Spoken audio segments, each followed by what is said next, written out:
বিলোনিয়ায় নির্বাচনে প্রতিদ্বন্দ্বিতা করার জন্য মনোনয়নপত্র জমা দিয়েছিলেন বাদল শীল। এই অপরাধে কিছু দুষ্কৃতিকারী ওনাকে শারীরিকভাবে আঘাত করে। জিবি হাসপাতালে চিকিৎসারত অবস্থায় গতকালকে ওনার মৃত্যু হয়। আজ সকালে ওনার মরদেহ সিপিআইএম সদর দপ্তরে নিয়ে আসা হয়। সেখানে ওনার মরদেহ দলীয় পতাকা দিয়ে ঢেকে দেন সিপিআইএম এর রাজ্য সম্পাদক জিতেন্দ্র চৌধুরী, বামফ্রন্ট আহ্বায়ক নারায়ণ কর। পরবর্তীতে ওনার মরদেহে প্রাক্তন মুখ্যমন্ত্রী মানিক সরকার থেকে শুরু করে সকল নেতৃত্ব শ্রদ্ধার্ঘ্য নিবেদন করেন। সেখান থেকে মিছিল করে নাগেরজলা পর্যন্ত ওনার মরদেহ নিয়ে আসা হয়। তারপর বিলোনিয়ার উদ্দেশ্যে ওনার দেহ নিয়ে রওনা দেন পার্টি কর্মী সহ পরিবারের লোকেরা।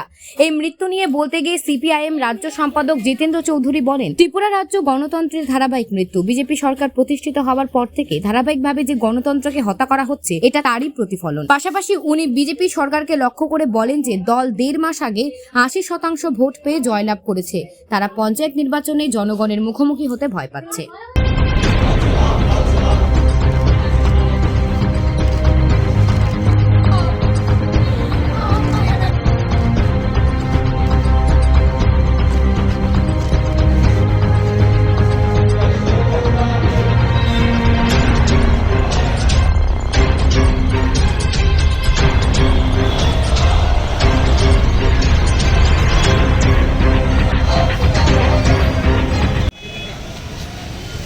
রাজ্যে গণতন্ত্রের ধারাবাহিক মৃত্যু, এই যে কমরেড বাদল শীলের যে মৃত্যু, এটা শুধু বাদল ব্যক্তির মৃত্যু না, এই রাজ্যে ভারতীয় জনতা পার্টি ক্ষমতাসীন হওয়ার পর সংবিধান এবং গণতন্ত্রকে প্রায় প্রতিদিন যে খুন করা হচ্ছে, এটা তারই ধারাবাহিকতা।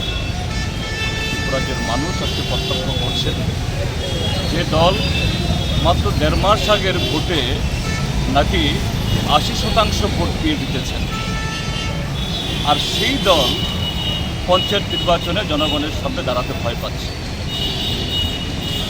সেই নির্বাচনটা যে একটা প্রহসন, ছাপ্পা, গণতন্ত্রের বলাৎকার, এই পঞ্চায়েত নির্বাচনে প্রস্তুতির শুরু থেকে বিজেপি যা করছে তা দিয়ে আছে প্রমাণিত, এবং একজন তরতাজা যুবক তার জীবন দিয়ে এই সত্যটাকে আরও বেশি সারা দেশের সামনে নক্কারজনকভাবে বা দুঃখজনকভাবে এটাকে তুলে ধরে।